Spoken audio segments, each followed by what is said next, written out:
Батыр, Hı. атың кім? Batış. Эжең аты кім? Aylana.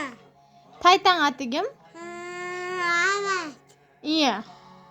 Атаң аты кім? Evet. Апаң аты кім?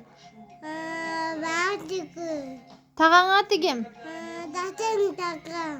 Кичине тағаң аты кім? Zastan. Кичине тағаң. Hı? Кичине тағаң. Kadın takım be. Аты кім?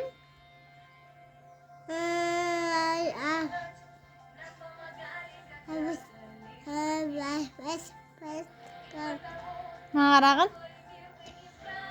Апа жаным деп қой. Abam dayı. Апа жаным. Abba dayı. Мехрибаным. Nakit var. Meni Nene. атам Adam. Батыр. Batış. Meni kim жақсы көреді?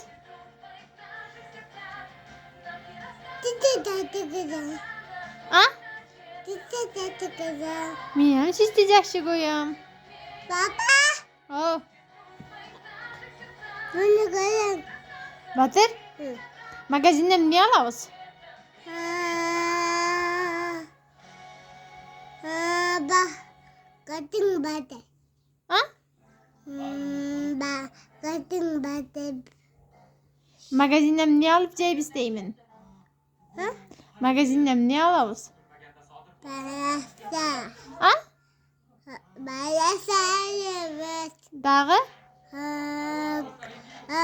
Tabi evet. Чупа-чупс алабыз. Дағы?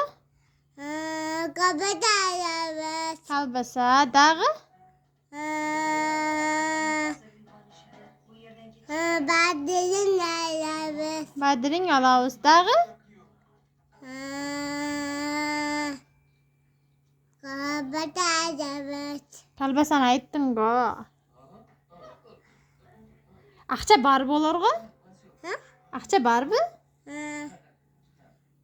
Қана ақшаң? Çiçek. Кімде бар ақша? Adımda var. Атамда бар? Атаңнан сұра, ақша беріңді. Атаңнан ақша беріңді. Dayadım var. Таятаңда бар. Ошу таятаңнан сұра, ақша беріңді. Ha? Таятаңнан сұрайсың бі? Ha? Не деп сұрайсың? Daya. Ушинтип сұрайсың бі? Қантип? Batım daya. Минтип сұрайсың бі? Ақша берің дегені бі? Қанча ақша береді?